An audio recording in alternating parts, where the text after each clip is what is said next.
Finland gi maikaidagi hojik asi athuba matamda NATO yahounabagidamakta yamna kanna honaringagi tanja asida Turkey gi President Erdogan Finland amasung Sweden hairiba country ani asi terrorist support tauba country ni maramaduna makhoi asi NATO join tauba yaroi haiduna argue tawrokpadagi Finland gi hojik NATO join taunabagidamakta lairiba process asi lepkre mayam pumnamakpu anauba video amada amukka hanna taramna uksari karamba anauba development sing laibage haibudu punaming tabinasi ihan hanbada hojik miyamna kana fongdongnariba NATO hairiba military alliance asigi samlapa history adu yengbinasi North Atlantic Treaty Organization aikoina samna NATO haina khangnariba asi Cold War gi matamda US na lead tawduna amasung Western Europe ki lairiba countries sing asiga punsinaduna semkiba military alliance amakhakni hairiba alliance asigi maru oiba aim asina Soviet Union counter tawbuni hairiba alliance asi 1949 da form tawki aduga alliance asigi headquarter asina Brussels hairiba Belgium gi mafam asida oi NATO gi member oiriba countries sing asida USA na guarantee amakak piki madudi hairiba countries sing asida karigumba attack tawrakpa taragadi mahaki protection gi damakta suksoisoidana lakani NATO gi member ama hektada attack tawrakpa taragadi lemawriba NATO gi member oiriba countries sing dasu attack tawrakpani haina lawgani masini NATO gi article 5 haiduna miyoi kaya amana yamna kanna fongdoknaribadu 1990 gi mamangdadi Western thangba Europe ki lairiba countries sing asina ayamba oina NATO asi join tawrami 1990 gi matungda Soviet Union na kaithakrapa matungda US amasung Soviet Union gi Cold War su loisinkre adubu NATO na makhoi gi alliance asida anauba member sing lepa laitana adumak lausili ngasi fawbasu lausinduna laklibasini adongi minmangda ubiriba map sing asida karamba country sing 1990 gi matungda NATO join tawkibano haibitu yauduna leire hojiksu lepa laitana Central amasung Eastern thangba Europe country sing asi NATO da adumak yausilakli Bosnia amasung Herzegovina hairiba mafam ani asisu hojik NATO join tawnabagi damakta process ta lairibani Cold War hek loikibadagi Russia gi maikaidagi NATO hairiba alliance asi Soviet Union Cold War counter tawnabagi damakta form tawkiba alliance amakhakni adubu hojikti Cold War su loikre Soviet Union su kaithakre NATO gi mathau asi karino haiduna adumak lepa laitana hangduna lakibani adubu hojiksu NATO disband tawbagi mahutta pathok chawthokpa leptri aduga makhoigi budget asisu sehi khuding asigi adumak hengalagli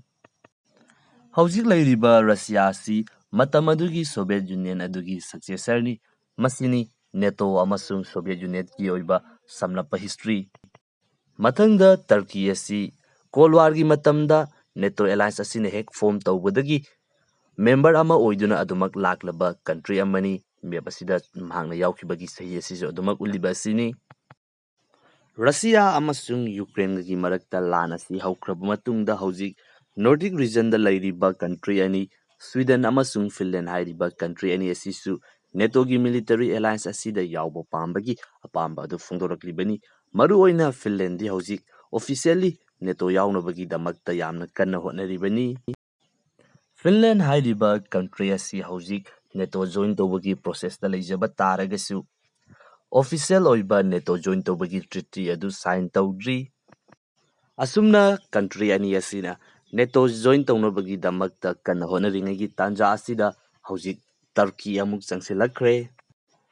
NATO hairiba alliance asigi rule amakakta karigumba anauba country amana NATO join tawge haiba taragadi hojik lairiba NATO gi membersing asina unanimously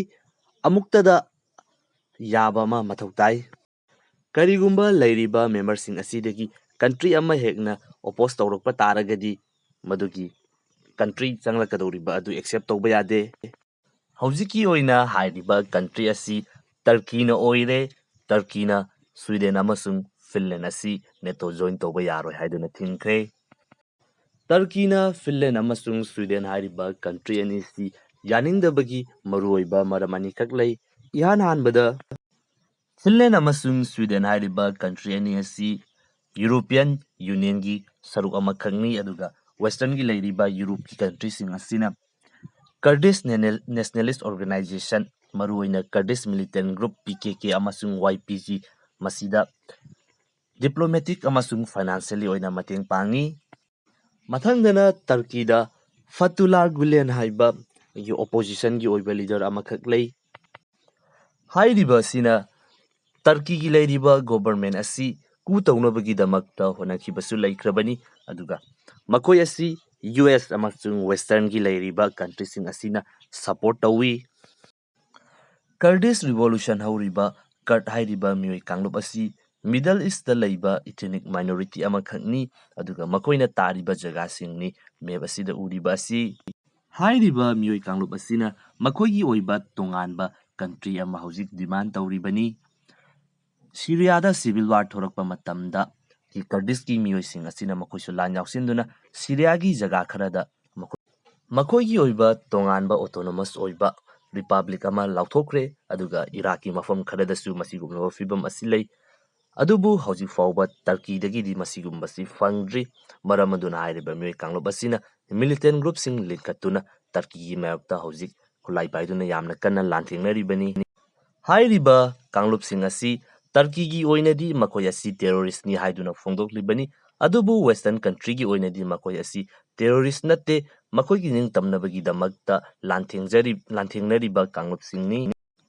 Syria gi civil war gi matamda hairiba mioi kanglup asida western country sing asina paisa amasung kusu kulai kaya ama mateng pangki Western gi leiriba country sing asina hairiba Kurdish gi kanglup sing asigi khuthangdagi ISIS ka lanthengnaribani